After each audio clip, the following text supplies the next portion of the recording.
Bienvenue à la dernière édition de Compte complet 2020. Alain Usereau en compagnie de Mark Griffin. On pourrait faire un bilan de la saison. On l'a déjà fait un peu, Marc, mais il s'est passé tellement de choses depuis le dernier balado que finalement, on va s'arrêter à l'actualité, ce qu'il y a de plus chaud. On va parler des directeurs généraux. On a parlé de Kim Inch, mais il y a d'autres équipes aussi qui ont effectué des changements au deuxième étage. On va s'arrêter pour l'instant aux joueurs, au mouvement de joueurs, au non-mouvement de joueurs. Marc, il n'y a pas un gros joueur autonome qui a signé encore. Es-tu surpris? Non, je suis pas surpris, Alain. Je suis pas surpris parce que, bon, compte tenu des circonstances, on les connaît. On parle déjà de la saison 2021. Je sais que les équipes préparent. On a demandé aux équipes de se préparer comme s'il y avait un camp d'entraînement habituel.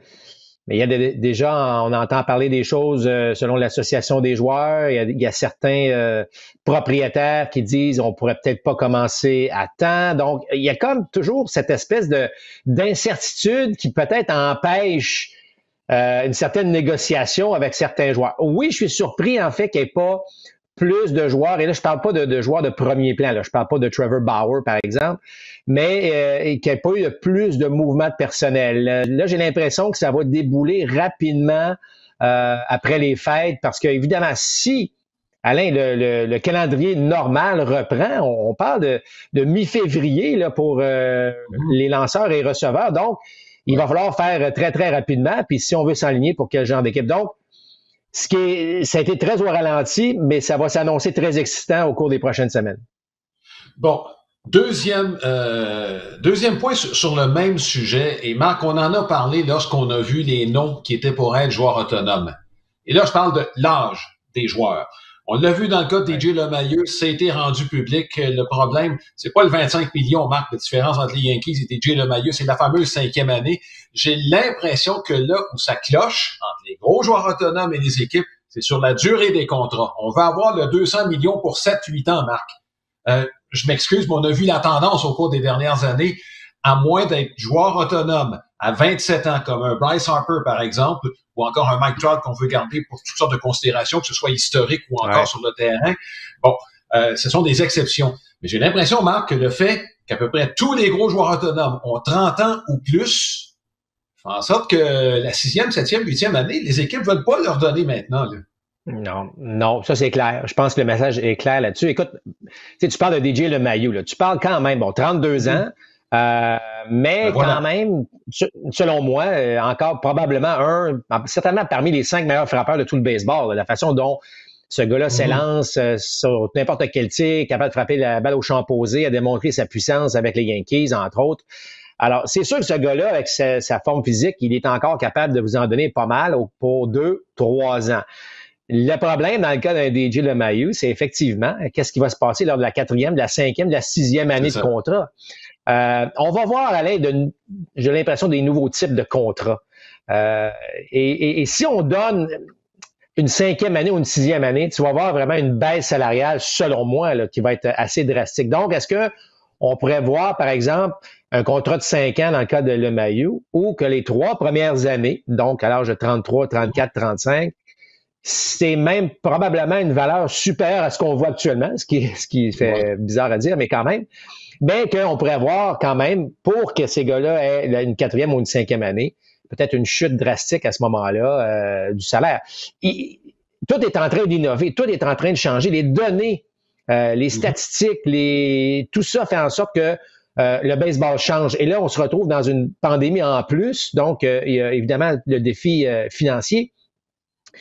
Alors, écoute, on est dans un mouvement, on est dans une nouvelle ère du baseball. Enfin, je dirais pas nécessairement dans le sport professionnel, mais certainement dans le baseball, parce que c'est ce qu'on connaît le plus, là, mais qui fait que, Alain, les négociations de 2020 et 2021, ce que là, on vit présentement, ça pourrait avoir un impact important au cours des prochaines années à comment, justement, ça va se dérouler. Parce que tout ce que tu as dit est totalement vrai.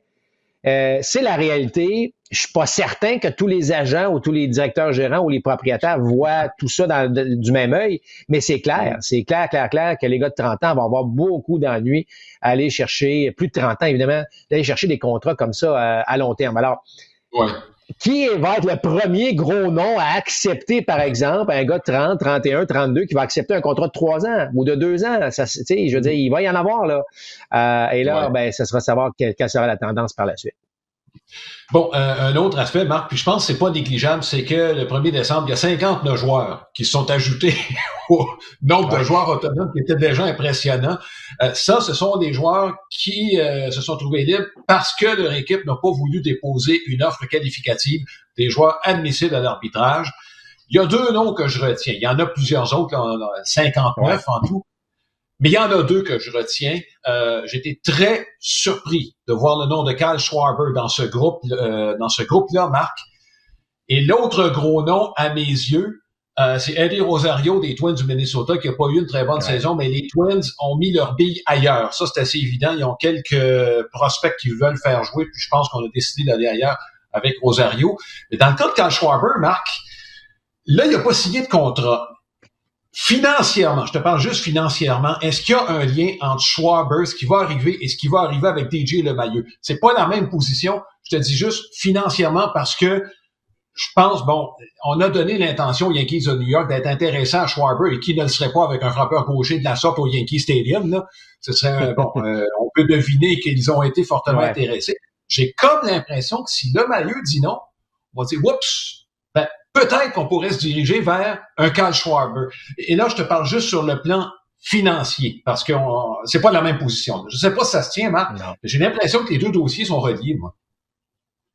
Ben, chose certaine, Alain, le fait que ces 2 gars-là se retrouvent joueurs autonomes de la sorte, c'est en raison de l'aspect financier et des Twins et des Cubs. Faut pas se cacher les Cubs. Exactement, oui. Et alors, il faut que ça soit...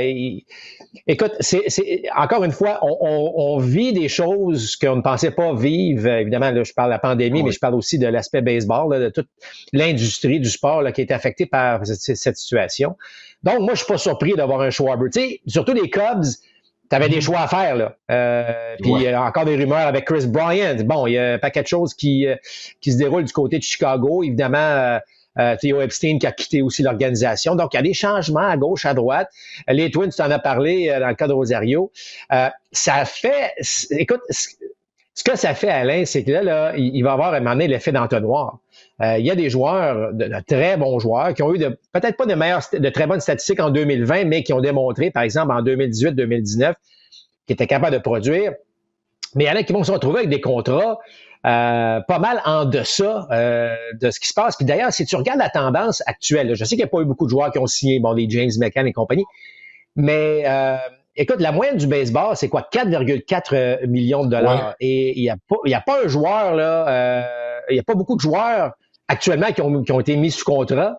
À peu près la majorité sont en deçà de la moyenne du baseball. Fait que tu vois que les gros noms, ça va venir, évidemment, mais on est prudent et j'ai l'impression que ça va créer cette espèce d'effet d'entonnoir où il y a d'excellents joueurs.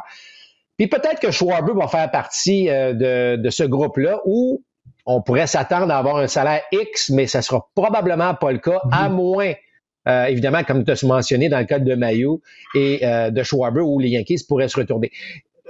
J'en doute beaucoup que LeMahieu ne porte, tu sais, s'il ne porte pas l'uniforme des Yankees, je serais extrêmement surpris. Je pense que les Yankees ont besoin de lui.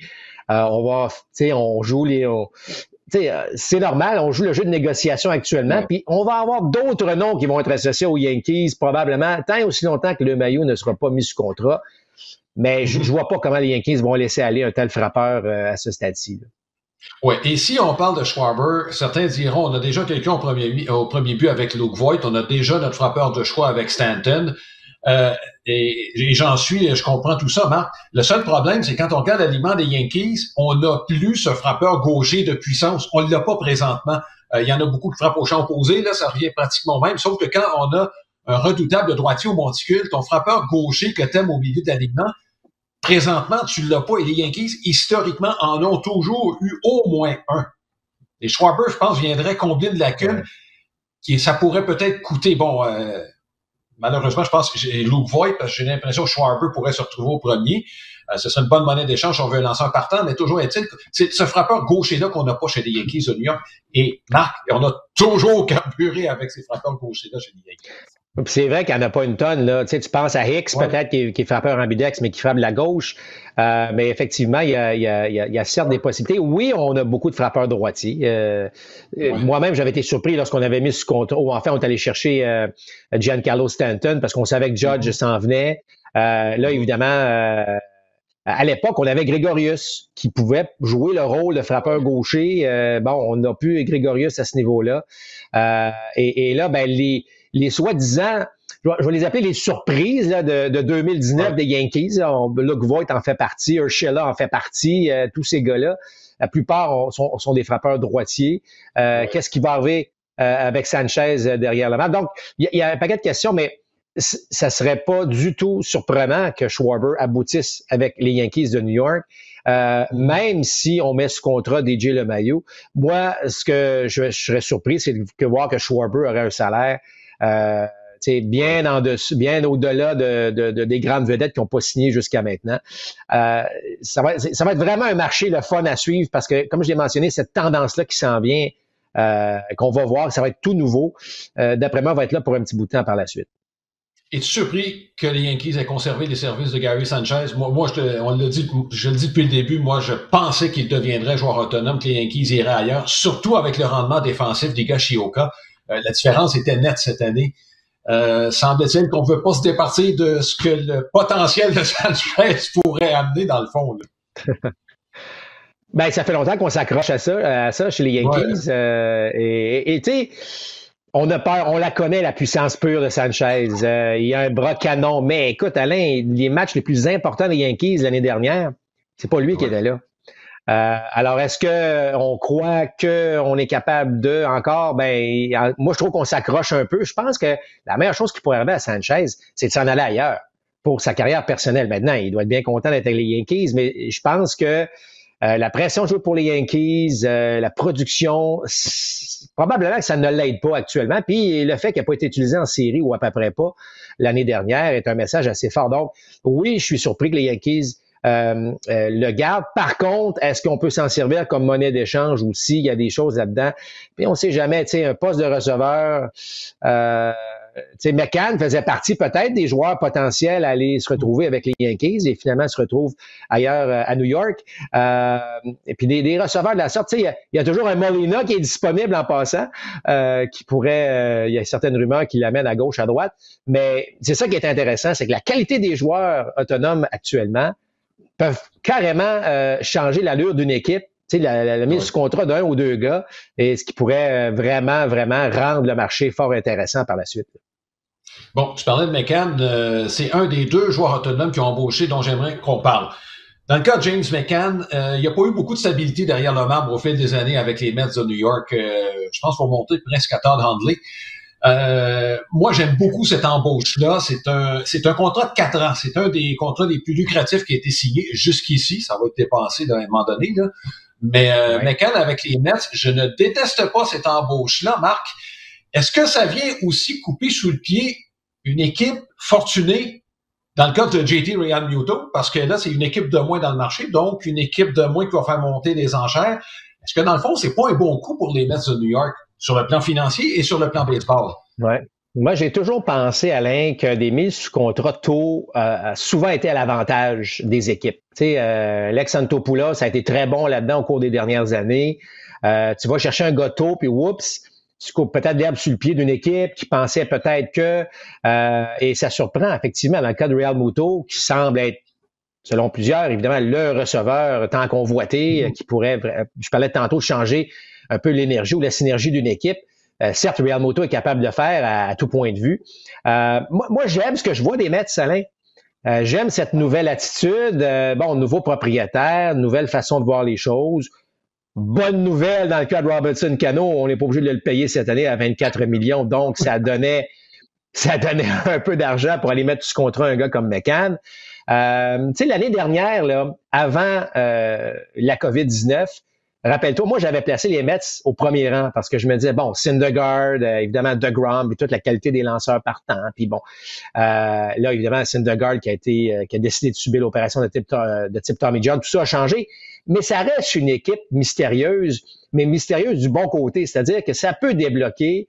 Et avec cette nouvelle direction, en fait, au niveau du deuxième étage, et là, la prise de décision de McCann, moi je n'avais pas ce que je vois, Alain, des Mets actuellement. Je sais que les Mets, il va y avoir une surprise là-dedans, ça va être compliqué encore, ça ne changera pas du jour au lendemain, mais je trouve que cette signature-là fait beaucoup de sens et je suis quand même surpris que par la suite, il n'y a pas eu grand-chose là, de signature importante, là, je dirais, là, depuis. Donc, bravo aux Mets et j'espère que ça va continuer ainsi. Il y a beaucoup d'équipes qui ont mentionné qu'elle est, je vais appeler le mot agressif, mais très agressif dans du marché des joueurs autonomes. Je pense aux Blue Jays de Toronto, entre autres. Il y a tellement d'incertitudes à bien des égards qu'il y a beaucoup d'hésitations actuellement dans le marché. Bon, l'autre joueur dont je voulais parler, Marc, c'est dans la section centrale de la Ligue américaine.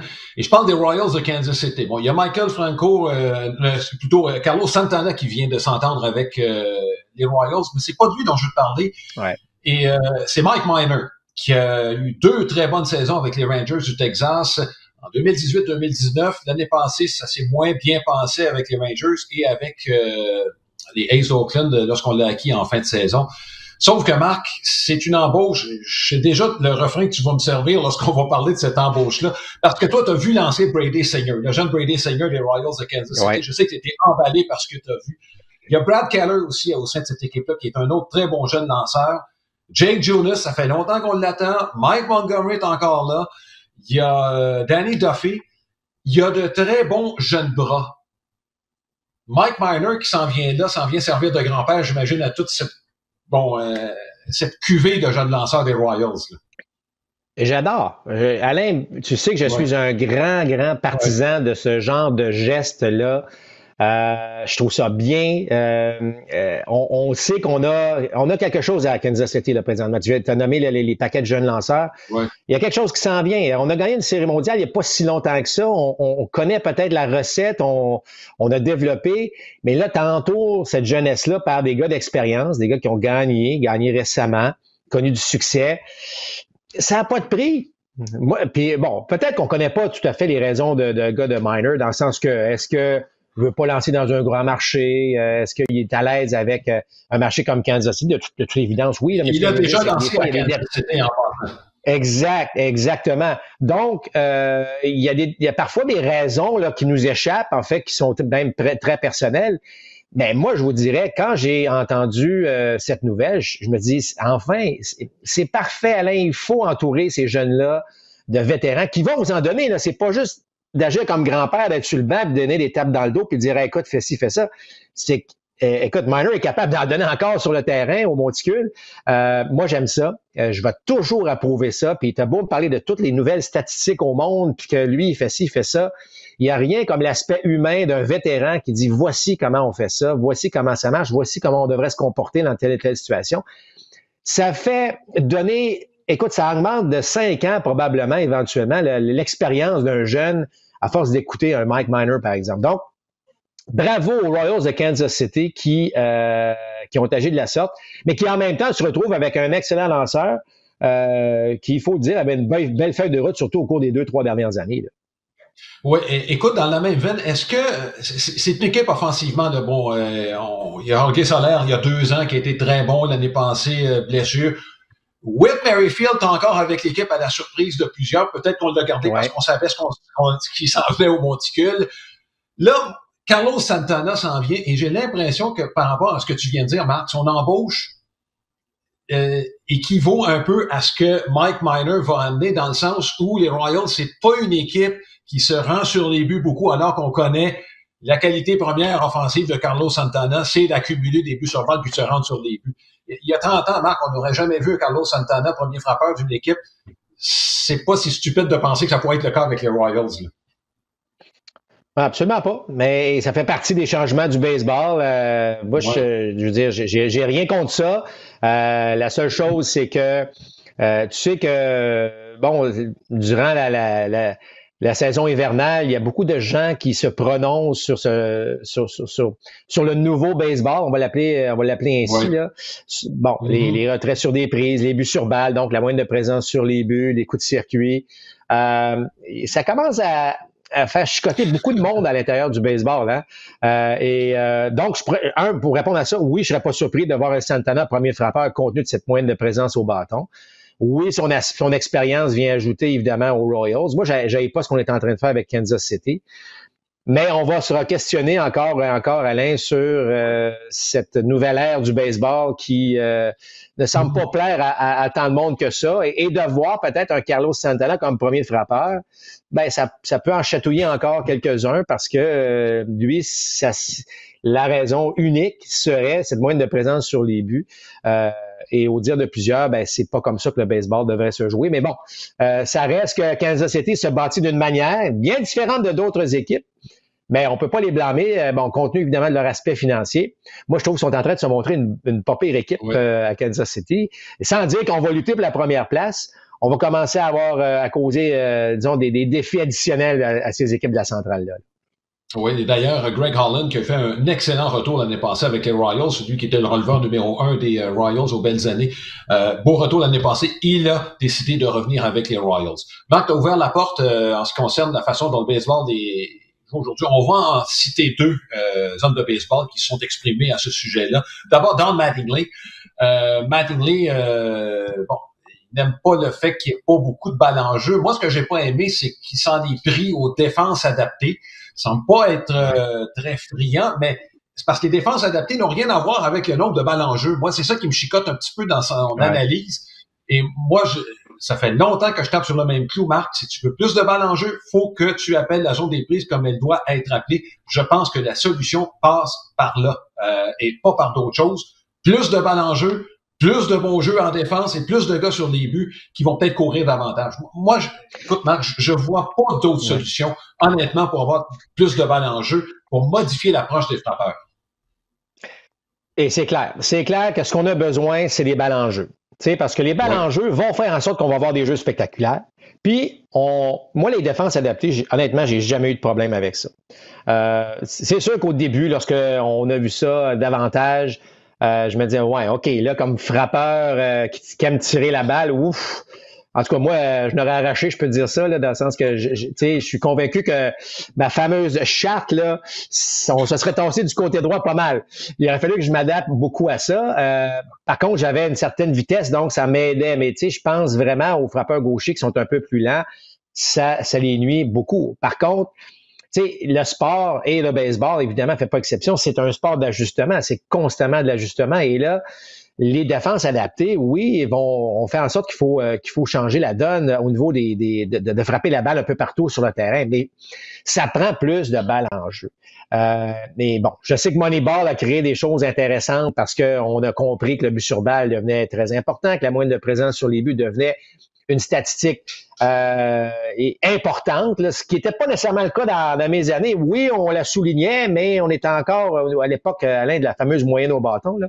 Mais ça reste que il faut des balles en jeu. Puis je trouve ça le fun que des gars comme Mattingly, qui sont évidemment impliqués directement dans le baseball, puissent s'exprimer ainsi.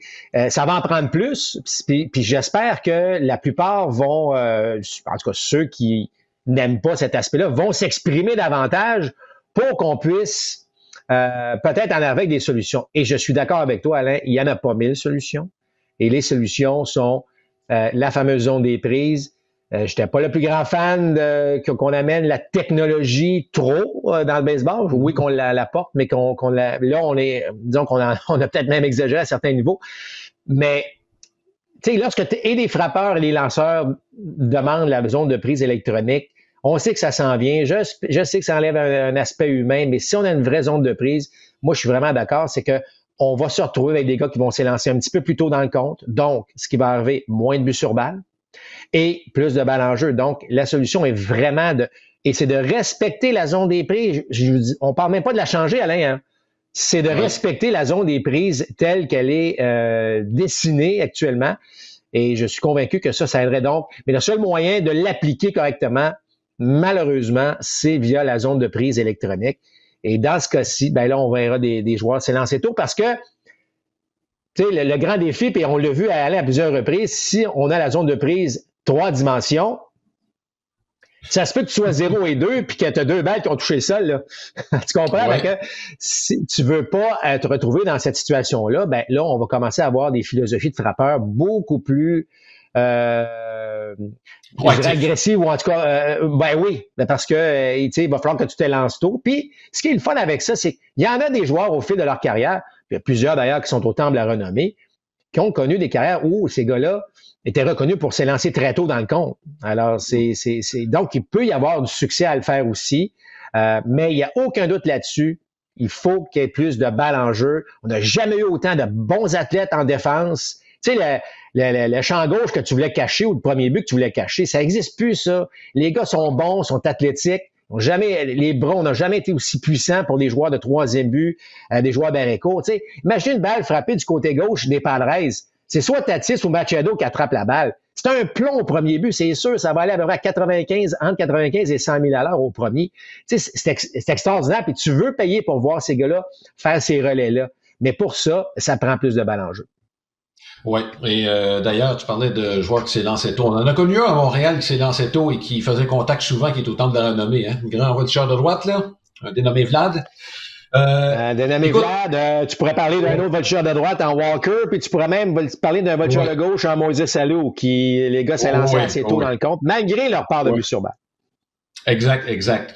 Theo Epstein, Marc, je voulais juste faire un aparté. C'est l'autre dirigeant qui a quitté les Cubs de Chicago, mais en donnant une conférence de presse, en expliquant son départ, c'est pas un mauvais terme, mais il a dit, oui, on a un problème au baseball, la façon dont se joue. Il dit, malheureusement, je plaide coupable.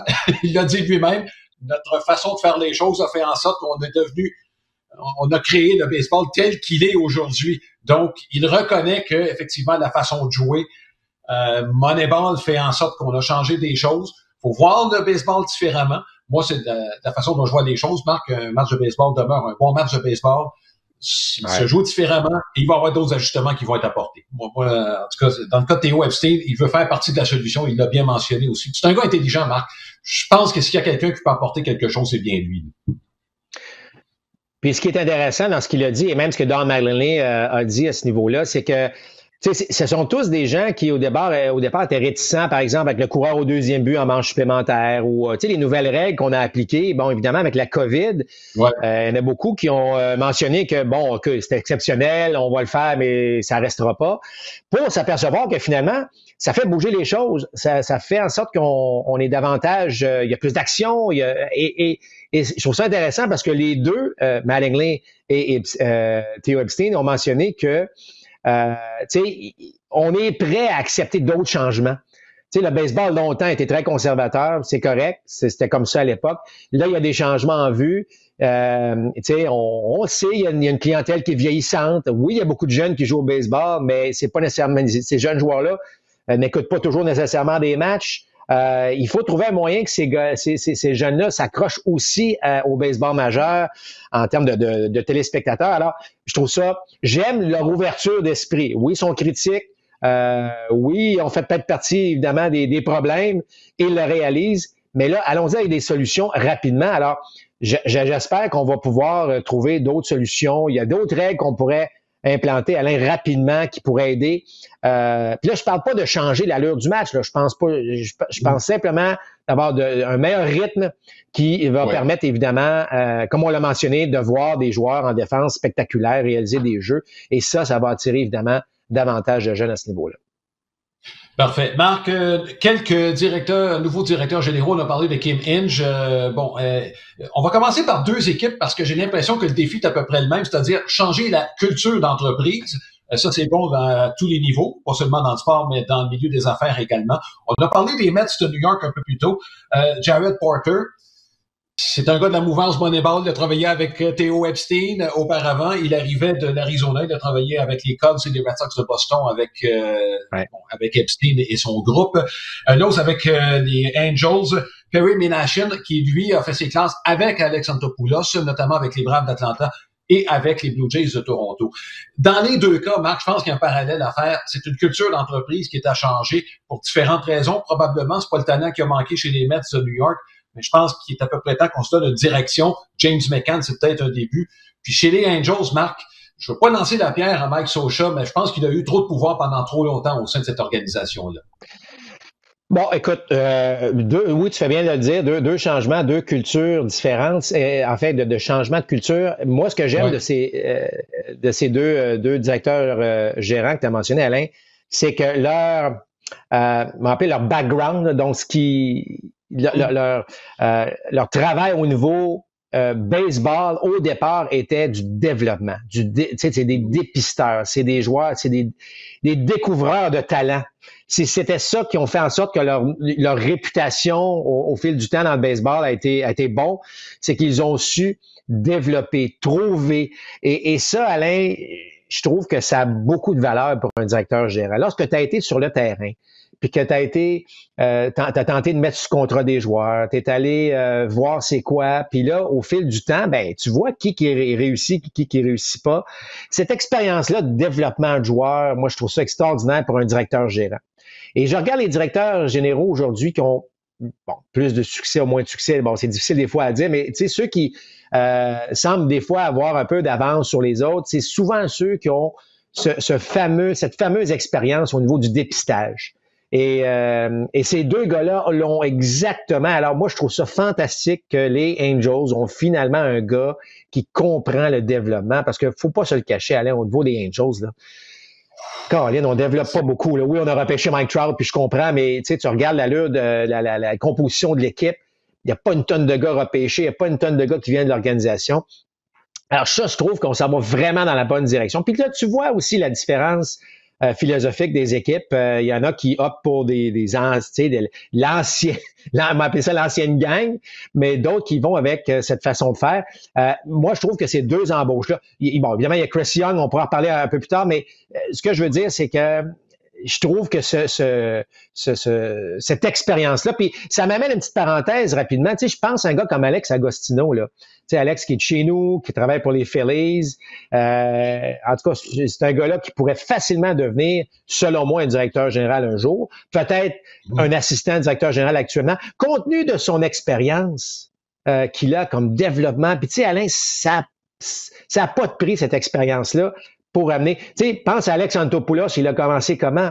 Avec le requin des Caraïbes, rappelle-toi, il allait dépister des joueurs justement en République dominicaine, puis à un moment donné, il a fait ses preuves en faisant ça, puis aujourd'hui, il devient un directeur général des plus crédibles du baseball. Donc, j'aime où on s'en va du côté des Mets et des Angels à ce niveau-là. Je trouve que c'était extraordinaire d'aller dans cette philosophie-là. Le requin des Caraïbes, c'est Fred Ferreira, si je ne me trompe pas, de lequel tu faisais référence. Exactement. Juste le nommer. Bon, Chris Young, justement, avec les Rangers du Texas, l'ancien grand lanceur de 6 pieds 10, qui a joué 1 an dans l'organisation des Expos. Ça, c'est à l'époque d'Omar Minaya, et on l'avait acquis, puis on l'avait échangé 1 an plus tard. Chris Young, qui est un diplômé de Princeton, qui était à l'emploi du baseball majeur.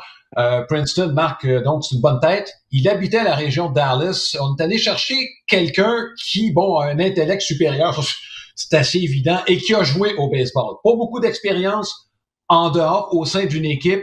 Par contre, là aussi, j'ai l'impression qu'on a peut-être voulu s'éloigner d'une façon de faire habituelle chez les Rangers. Ben, moi, j'aime l'embauche parce que, évidemment, le baseball majeur, il travaille pour le baseball majeur actuellement où on n'entendait que des bonnes choses. Il était d'ailleurs responsable de ce qui se passait dans les dernières séries, d'ailleurs tout ce qui se passait au Texas. Alors, il a été témoin de tout ça. Évidemment, il y a un rapprochement parce qu'il vient de là. Sa famille habite à Dallas actuellement, donc c'est parfait pour lui. Mais effectivement, on voit pas beaucoup de joueurs qui ont joué autant d'années, Alain, ont autant de succès dans une carrière, qui deviennent directeur général aussi rapidement. Mais il n'y a pas une tonne de joueurs non plus qui ont le diplôme de Princeton. Donc, ça fait une bonne combinaison. Moi, j'aime ça. Je trouve qu'il y a l'aspect local aussi que je n'haïs pas du tout du côté des Rangers. Évidemment, tout ça va... son bulletin va être ce qu'il va réaliser, ce que les Rangers vont être en mesure de réaliser au fil du temps. Et très, très bonne embauche. Honnêtement, là, jusqu'ici, là, tu regardes les différentes embauches qu'il y a eu au niveau des directeurs généraux.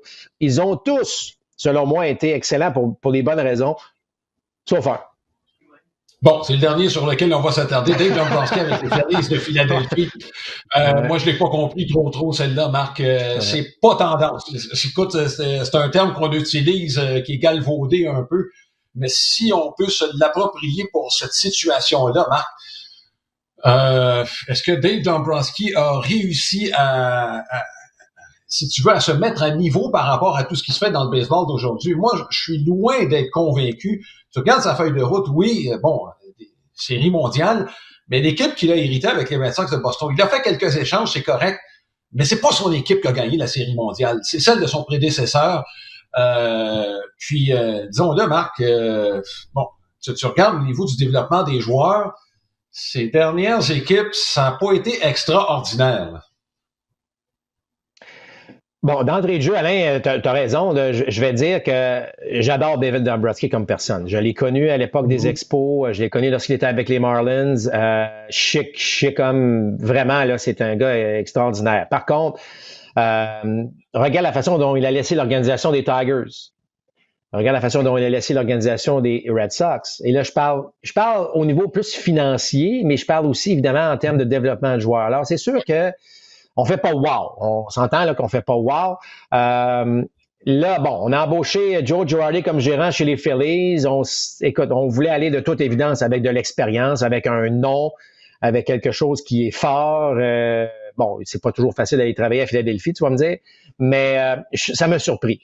Ça m'a surpris. Moi, je trouvais que son rôle de conseiller spécial pour Nashville était parfait, parce que évidemment, bon, toute son expérience, ça vaut de l'or. Il y a des choses intéressantes, mais pour gérer une équipe actuellement en 2020-2021, j'ai l'impression que bon, qu'on aurait peut-être pu passer à autre chose. Ceci étant dit, la meilleure des chances, mais c'est probablement l'embauche la plus controversée de tout ce qu'on a entendu depuis le début de l'hiver, en fait, le début de cette saison morte. Je lui souhaite bonne chance, mais j'espère juste, parce que les Phillies, Alain, dans leurs belles années, c'était extraordinaire, mais rappelle-toi, on voyait, là, on sentait qu'à un moment donné, on allait frapper un mur après ces belles années-là parce qu'on n'avait pas tant développé. J'espère juste qu'on retrouvera pas ça lorsque le Dombrowski quittera, dans 4 ou 5 ans. Là. Ça me fait peur. Ça me fait peur. Oui, en fait, on avait bâti cette équipe-là autour de 3 joueurs, Ryan Howard, Jimmy Rollins et Chase Utley. Les 3 ont vieilli malheureusement en même temps. Et dans le cas de Howard, un peu plus tôt que les autres, là, mais enfin. Je suis pas convaincu du côté des Phillies de Philadelphie non plus, mais il y a beaucoup de joueurs autonomes, donc et Dombrowski, tu sais, avec un gros portefeuille, il faut quand même lui donner ce qui lui revient, là, a quand même eu du succès au fil du temps, que ce soit avec les Marlins, les Tigers ou encore les Red Sox de Boston. 2 derniers thèmes, Marc, bon, plus historiques, ceux-là. Les Indiens de Cleveland ont changé de nom. On le savait que ça s'en venait, Marc.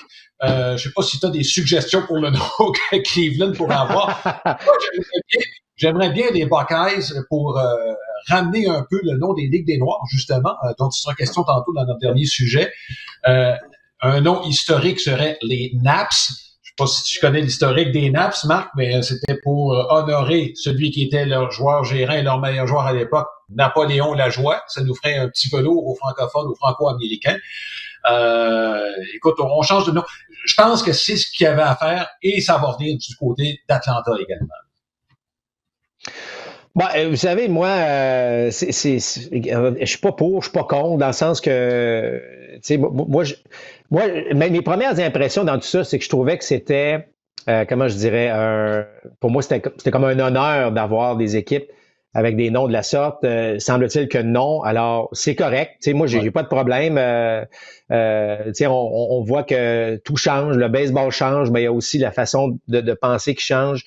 J'ai pas de problème avec ça. Tu sais, je trouve ça plate que l'histoire force la chose ainsi, mais c'est correct, je le respecte. Écoute, ça sera pas en 2021. Évidemment, ça va se faire après la saison 2021, mais ça s'en vient assurément. Ce que d'autres vont suivre dans le baseball, tu parlais des Braves, on verra bien. Mais je dois t'avouer que les Naps, j'aimerais beaucoup. Je trouve ça sympathique.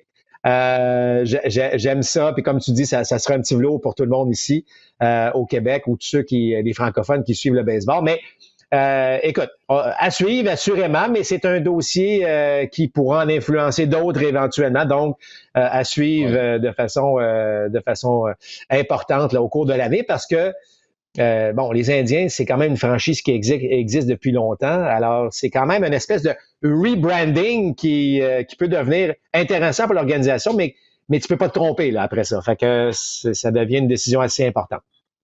C'est juste un rappel historique. Marc Napoléon Lajoie, c'est pas seulement franco-américain qui a joué au baseball. Là. Il est au temple de la renommée.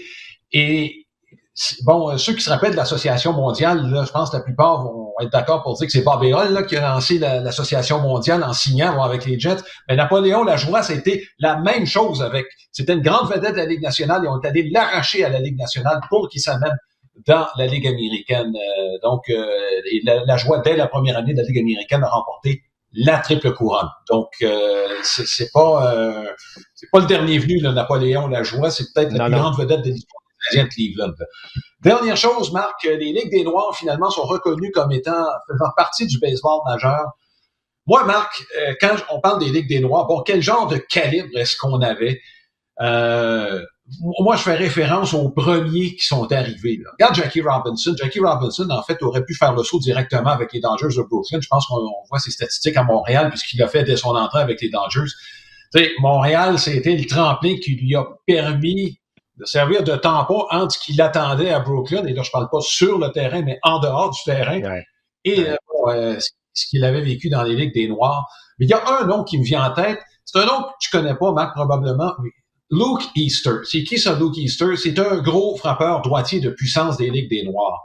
Il a joué 3 ans complètes avec les Indiens de Cleveland. Il était dans un âge assez avancé, athlétiquement parlant, dans la trentaine. Et j'ai lu beaucoup sur... bon, les Indiens avaient une très bonne équipe dans les années 50. Ils sont juste tombés sur les Yankees qui gagnaient toutes les années. Là, mais à ce moment-là, il y avait une équipe qui faisait des séries par année.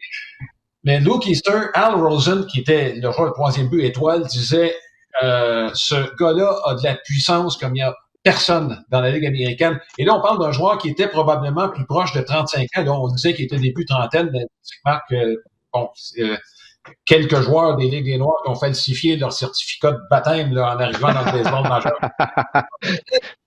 Bon, ben, Luke Easter là, a frappé 80 circuits en 3 ans dans ce qui était considéré comme un stade qui favorisait les lanceurs. Imagine quand il était à son apogée, Marc, ce qu'il aurait fait dans le baseball majeur. Donc, c'est un exemple parmi tant d'autres. Ça veut dire, Marc, que dans le baseball des Noirs, là, je pense qu'ils jouaient du baseball pas pire. Tu regardes les autres qui ont suivi, là, tu fais Hank Aaron, moi, ça n'a pas pris trop de temps. Hein, qui s'ajuste là au baseball majeur. Moi, je suis tellement content de cette nouvelle-là, Alain. Je trouve ça fantastique. C'est une belle nouvelle parce que il n'y a pas de doute. Tout ce que tu viens de dire est exactement vrai et ça en est suivi tellement d'autres, évidemment, là. Satchel Paige, écoute, on pourrait en nommer plusieurs, mais ce que j'aime, moi, Alain, c'est que c'était important de pas minimiser cette ligue-là. C'était, puis bon, l'exemple que tu donnes, il y en a eu plusieurs autres là, qu'on pourrait faire. C'était pas une sorte de filiale. Le calibre était de niveau majeur. Puis je trouve ça tellement rafraîchissant qu'on puisse aujourd'hui, s'en apercevoir, de prendre une décision. Je trouve ça historique, moi, ce qui se passe. C'est sûr que là, il y en a qui arrivent et qui disent « Ouais, mais là, il était sous-payé par rapport aux gars du baseball majeur. » Bon, ce sera un autre débat à avoir s'il n'y aurait pas compensation éventuellement à avoir avec ces joueurs-là, mais ça reste que c'est une très, très belle nouvelle de faire en sorte qu'on a respecté, évidemment, ces joueurs-là à ce niveau-là. Ça a peut-être pris trop de temps, mais au moins, mieux vaut tard que jamais.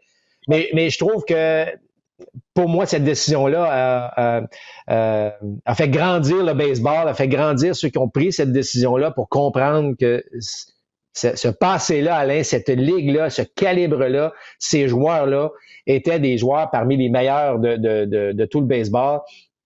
Et pour ça, il faut souligner qu'ils appartenaient vraiment à la Ligue nationale, c'est-à-dire au baseball majeur, au calibre du baseball majeur. Moi, je trouve ça fantastique comme décision, puis bravo à ceux qui l'ont pris.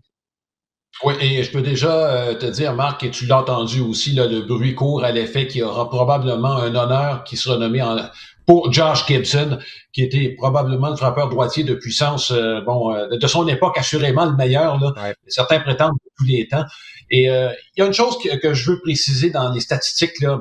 Certains prétendent, ça va être trop difficile. Non, la communauté noire aux États-Unis avait ses propres journaux et c'était quand même bien documenté. Est-ce qu'on aura tous les matchs? Ça se peut que non, même dans le baseball majeur, parfois, il y a des box scores qui étaient pas publiés.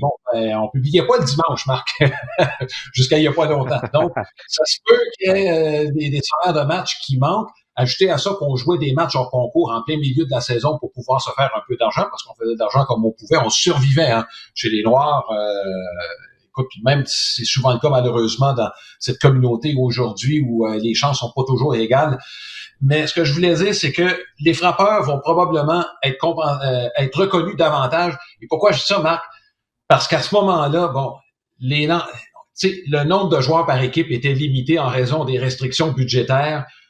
Il n'y avait pas non plus du nombre de lancers qu'on comptait. Puis le nombre de jours entre les départs des meilleurs lanceurs, là, on s'en souciait très, très peu. Et ça arrivait souvent que les meilleurs lanceurs aient joué comme voltigeurs parce qu'ils étaient bons comme frappeurs également. Donc, malheureusement, les très bons lanceurs ont été usés très rapidement dans les ligues des Noirs. Donc, c'est possible qu'on n'ait pas, par exemple, des longues carrières qu'on a connues dans les ligues majeures qui sont bien documentées. Juste ça, je veux préciser, Marc. C'est pas parce qu'on n'a pas eu de très bons lanceurs. D'ailleurs, juste quelques surnoms, là. Smokey Joe Williams et Bullet Joe Rogan. C'est pas des surnoms qui sont venus de la planète Mars. Mais ouais, écoute, je trouve ça extraordinaire, mais tu fais bien de le mentionner, Alain, parce que c'est vrai qu'on était très limité au nombre de joueurs qu'on avait par équipe et ça a de toute évidence eu un impact sur le reste.